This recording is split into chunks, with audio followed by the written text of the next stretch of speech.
bapaknya. Kata siapa? Kata Mang Gope. Di mana mak? Pas saya lihat di belakang bapak itu, yang rumah di belakang bapak, habis ya bapaknya pegang parang. Mang Gopenya nangis. Jangan Neng, jangan sayang. Ntar kenapa nanti?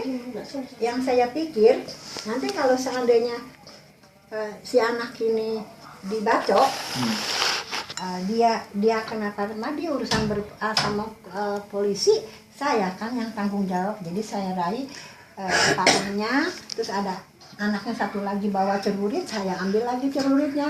Anaknya lagi datang satu lagi bawa golok, saya ambil goloknya. Nah, terus saya serahin ke istrinya, nih pegang, benahin, taruh di kolong, jangan sampai ketahuan laki lo ya gitu. Saya balik lagi, kok Rapianusnya dari arah Komasti, ada apa gitu, ada maling masuk ke situ gitu. Nggak lama lagi si Ramanya keluar pakai baju koko. Lah ya mungkin kalau misalnya Nunungnya udah cerita konkret sama saya dalam keadaan ini sih nggak usah sampai sekarang. Dalam itu juga saya seret pak, saya yang sendiri yang iniin. Tapi karena belum ada kuat bukti, karena sok dia juga belum cerita, ya udah, nah gitu. Nah menantu saya pulang dari masjid nanya, Waalaikumsalam, Om masuk Om. Iya Om, ditunggu. Ini duduk sini. Tutup aja lah. Saludnya, Ya. kopinya ada nggak? Ada udah disiapin Dok, taruh. Udah disiapin. terus nanya menantu saya, Bu ada apa nih tuh di perapatan rame-rame? Enggak, katanya itu maling masuk ke situ. Tapi yang keluar si Rama, kata saya. Berarti dia ganti baju dong Bu di situ. Nah menantu saya ngambil senter, nah, gitu ngambil senter, nyorong ini tuh, ini Bu bajunya. Nah, saya bawa ke yang lihat bajunya, ini bukan, ini bajunya Neng. Iya, ya udah saya ambil bajunya. Nah, saya di rumah mikir-mikir, dia masuk jendela, gimana ya? Sedangkan tuh jendela keras, dibaku sama bapaknya Topi, keras Pak, keras sangat keras, susah dibuka. Dipaksa, rekennya saya dikasih sama Allah tenaga super power ya Pak, tapi itu didorong sama saya kuat, enggak terbuka, tapi sama dia bisa terbuka gitu Pak. Satu lagi, pas pintunya anak saya nggak ada kuncinya Pak, cuman ada kayu dua, satu di atas satu di bawah, yang satu udah dua-duanya udah terbuka, tapi itu pintu mau dibuka susah, seolah-olah ada yang nyeklekin dari depan gitu. Jadi saya juga kalau mau ngomong, cuman kamarnya katanya pernah di ini, jangan awas lu, jangan ngasih saksi gitu kan. Kamarnya bilang sama saya, Nek jangan bawa saya ya, tenang nggak bakalan nenek bawa gitu. Jadi nenek pengen tanya kamar, waktu mau masuk ke Nunung itu pintunya dalam keadaan bagaimana gitu, apa kalau ditendang ya nggak mungkin, soalnya ituannya udah terbuka semua. Jadi pas kamar berdiri di pintu itu masih keadaan dibekap begini, jadi engahnya kamar tuh karena anak ibunya meronta gitu, jadi engah kalau itu tuh bukan bekas mantan suaminya gitu. Siapa lu? Langsung dia ngabur lewat belakang.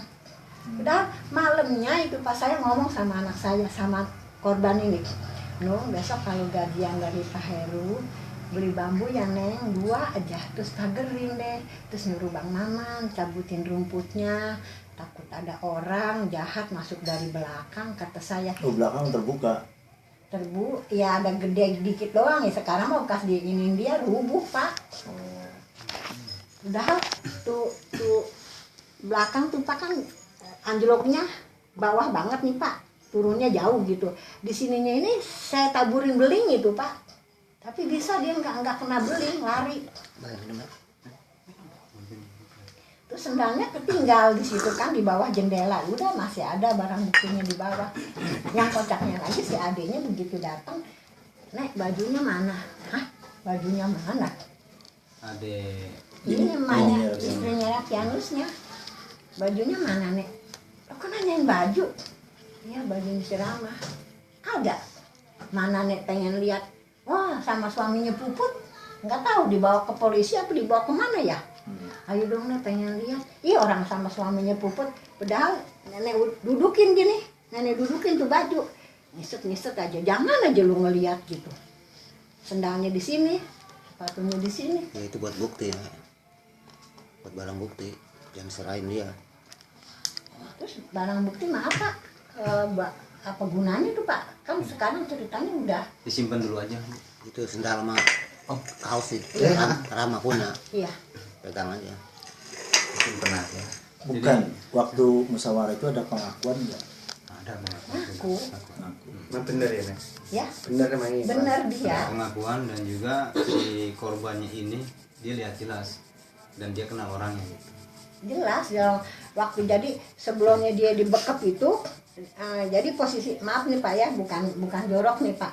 Jadi posisi anak saya tidur miring gini. Tahu-tahu kepala dia udah di sini, udah mau bayi mah nenen lah gitu. Gitu.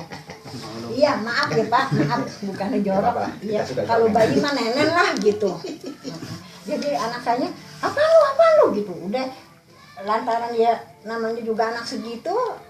Ya dia mah lemah, iya lagi lemah anak sayanya, jadi muter di kasur gitu, dia ngelihat ada selimut, dibekep lah anak sayanya gitu. Untung nggak ngeliat pisau. Nggak ada Pak pisau, saya bilang untung lo nggak ada copet nggak ada pisau lo, kalau ada lo mati lo. Nah saya bilang waktu adik pertamanya ke situ, lo sama Rapianusnya gini, untung lo neng adik, kata nenek, dia walaupun seandainya lo kejadian diperkosa lo si Nunung, kata saya masih hidup, kalau mati gue minta kepala lo 3, kata saya gitu. Kalau gua nggak ngabisin kepala lo 3 jangan panggil gue si Indun ya, kata saya gitu. Pokoknya gue minta kepala lo 3 kalau anak gue mati. Untung lo masih hidup lo, kata saya gitu. Bangsa tuh anjing tuh.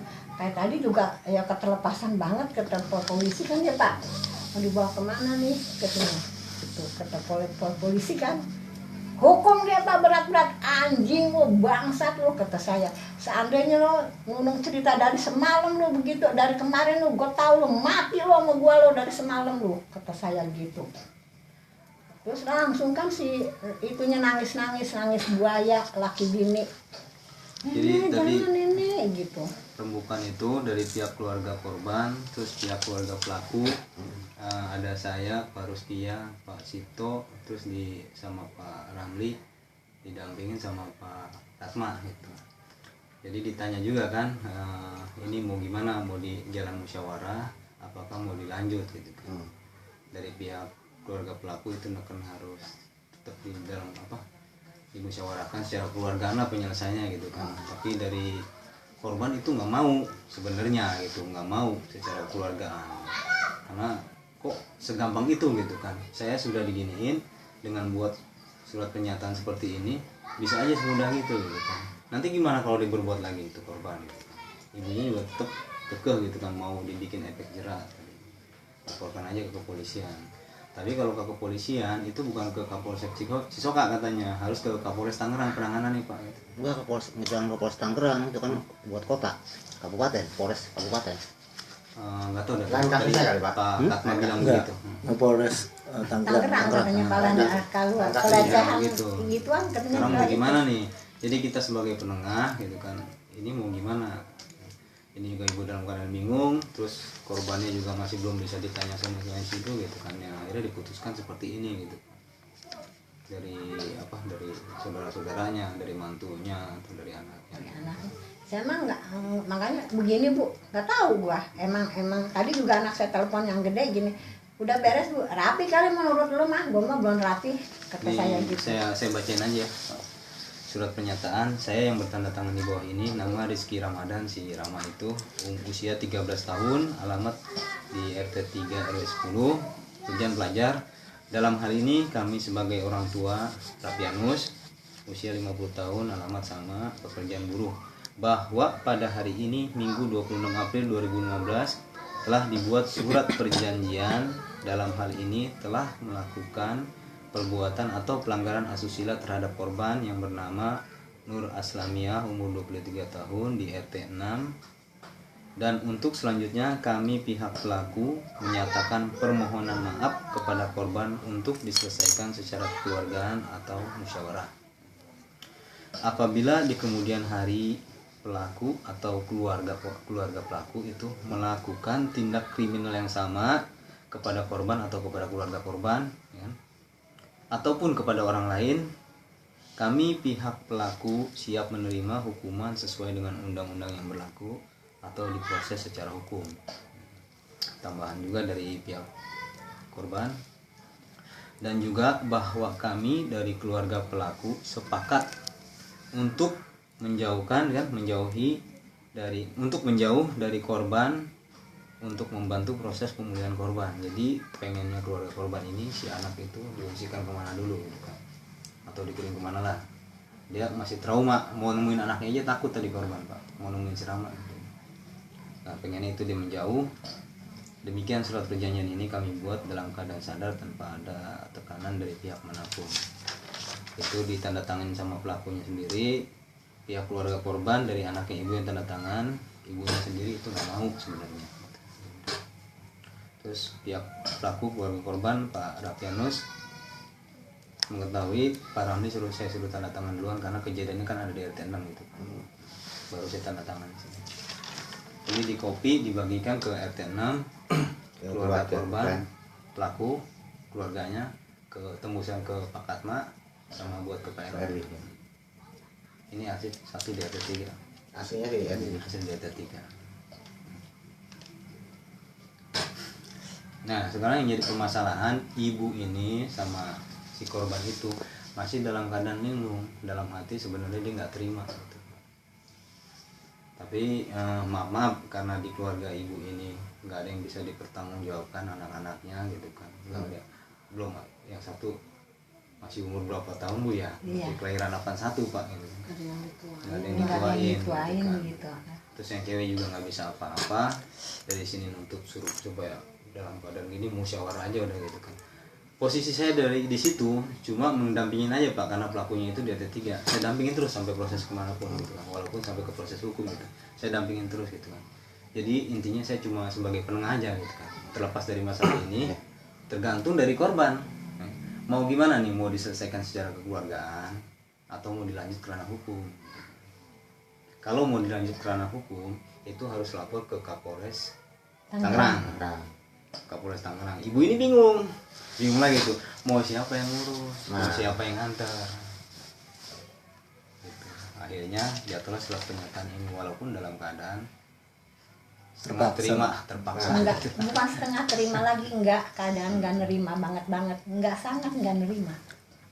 Jadi ibu intinya gimana Bu jalan keluarnya?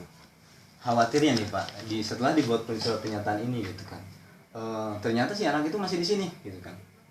Bagaimana gitu? Terus merasa dalam sekarang ini keluarganya itu merasa dalam keadaan terancam, paling enggak gitu. Korbannya ini bilang gini waktu Rafianus pertama ngomong katanya, saya secara keluargaan aja nih, gitu seandainya, ya seandainya kenapa-napa